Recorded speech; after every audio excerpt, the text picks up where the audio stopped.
Chandrababu arrest తర్వాత custody అంశం తీవ్ర ఉత్కంఠ రేపింది. స్కిల్ స్కామ్ కేసులో చంద్రబాబును విచారించేందుకు సిఐడి 5 రోజుల కస్టడీ కావాలని కోర్టుకు విన్నవించగా 2 రోజులకు అనుమతి ఇచ్చింది. పలుమార్లు చంద్రబాబు రిమాండ్ను పొడిగించింది కోర్టు. ఇంతకీ చంద్రబాబును 2 రోజుల కస్టడీలో సిఐడి ఏ అంశాలపై ప్రశ్నించింది? వాటికి ఆయన ఏం చెప్పారు? స్కిల్ డెవలప్మెంట్ స్కామ్ కేసులో అరెస్టైన చంద్రబాబును విచారించేందుకు సిఐడి దాఖలు చేసిన కస్టడీ పిటిషన్ పైన ఏసీబీ కోర్టులో వాదనలు వాడివేడిగా జరిగాయి. చంద్రబాబును 5 రోజుల పాటు కస్టడీకి తీసుకునేందుకు సిఐడి దాఖలు చేసిన పిటిషన్పై గత నెల 20న బుధవారమే వాదనలు ముగిశాయి. సిఐడి తరపు లాయర్లు, చంద్రబాబు తరపు న్యాయవాదుల మధ్య హోరాహోరీగా జరిగిన వాదనలు విన్న కోర్టు ఆ మరుసటి రోజు గురువారం ఉదయం 11 గంటలకు తీర్పిస్తామని తెలిపింది. కస్టడీ పిటిషన్పై ఉత్కంఠ నెలకొన్న నేపథ్యంలో తీర్పును వాయిదా వేసింది కోర్టు.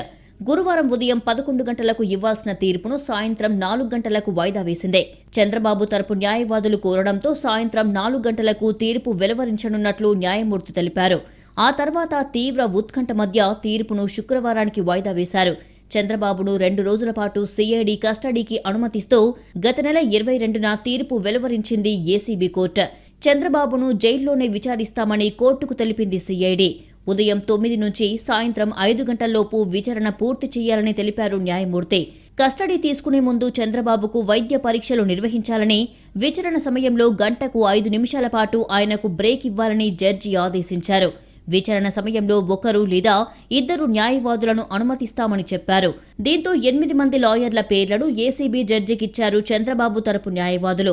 అందులో 1 పేరు నిర్ణయించాలని కోర్టును కోరారు. మరోవైపు సిఐడి కూడా 12 మంది విచారణ అధికారుల పేర్లను జడ్జికిచ్చింది. రాజమండ్రి సెంట్రల్ జైల్లో చంద్రబాబు తొలి రోజు కస్టడీ సందర్భంగా సిఐడి ప్రశ్నల వర్షం కురిపించింది. ఉదయం 9:30 నుంచి సాయంత్రం 5 గంటల వరకు చంద్రబాబును ప్రశ్నించారు అధికారులు. 7 గంటల పాటు సెంట్రల్ జైల్ కాన్ఫరెన్స్ హాల్లో చంద్రబాబును విచారించారు సిఐడి డీఎస్పీ ధనుంజయ నాయుడు ఆధ్వర్యంలోని అధికారులు. తొలి రోజు విచారణ సందర్భంగా చంద్రబాబుకు సిఐడి అధికారులు 50 ప్రశ్నలు సంధించారు.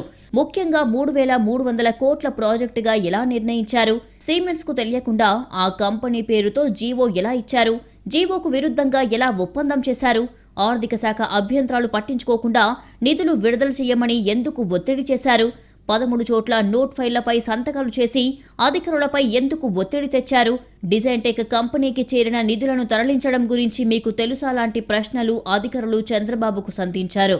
విచారణ సమయంలో ఒక్కో టీంలో 1 డీఎస్పీ, 2 సిఐలు ఉన్నారు. విచారణ సమయంలో ప్రతి గంటకు 5 నిమిషాలు బ్రేక్ ఇచ్చారు అధికారులు.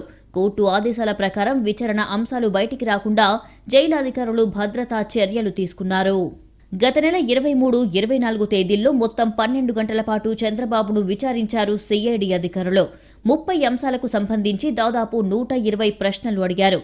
మొదటి రోజు సాదాసీదాగా సాగిన విచారణ 2వ రోజున స్పీడప్ అయ్యింది. 140 మంది సాక్షులు ఇచ్చిన ఇన్పుట్స్ ఆధారంగా 473 పేజీల కీలక ఆధారాలతో కూడిన పత్రాలను చంద్రబాబు ముందు ఉంచి విచారణ జరిపారు సిఐడి అధికారులు. పిన్ టు పిన్ ప్యారలల్ వివరాలు సేకరించడంతో పాటు టెక్నికల్ గా డాక్యుమెంట్స్ చూపించి స్కిల్ డెవలప్మెంట్ లో నిధులు ఎందుకు కేటాయించాల్సి వచ్చింది అని ఆరా తీశారు. అలాగే షెల్ కంపెనీల ద్వారా నిధుల మళ్లింపుపై ప్రశ్నించారు.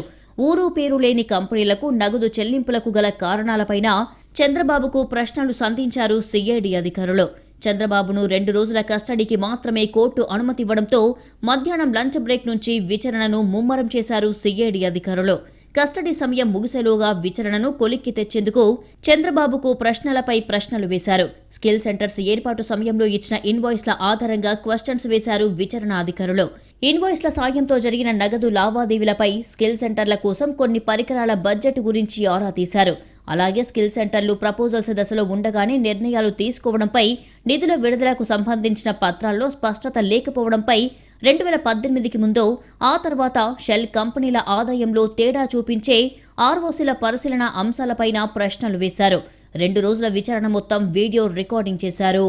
కస్టడీ గడువు సాయంత్రం 5 గంటలకు ముగియడంతో చంద్రబాబును రాజమండ్రి జైలు నుంచే వర్చువల్గా ఏసీబీ కోర్టు జడ్జి ఎదుట హాజరుపరిచారు సిఐడి అధికారులు. చంద్రబాబు కస్టడీని మరో 3 రోజులు పొడిగించాలని కోర్టుకు విన్నవించారు. చంద్రబాబు రిమాండ్ను మరో 11 రోజులు పొడిగించారు ఏసీబీ కోర్టు న్యాయమూర్తి. అక్టోబర్ 5 వరకు పొడిగించిన రిమాండ్ను మరోసారి పొడిగించింది. 2వ దఫా విధించిన రిమాండ్ ఈ నెల 5న గురువారంతో ముగిసింది.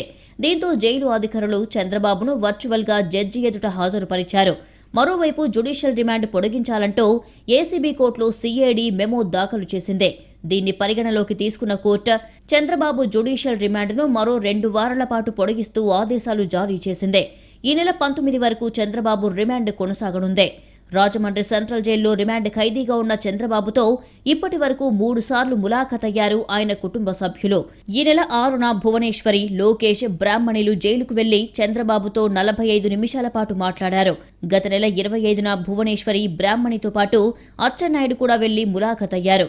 అంతకుముందు అంటే చంద్రబాబు అరెస్ట్ అయిన తర్వాత 12వ తేదీన మొదటిసారిగా రాజమండ్రి జైలుకు వెళ్లి ఆయనతో కలిశారు కుటుంబ సభ్యులు.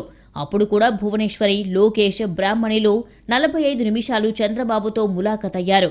గత నెల 30న చంద్రబాబు కోసం వినూత్నంగా మోత మోగిద్దాం కార్యక్రమాన్ని నిర్వహించారు. ఇందులో భాగంగా భువనేశ్వరి డ్రమ్ముపై కర్రలతో కొడుతూ మోత మోగించారు.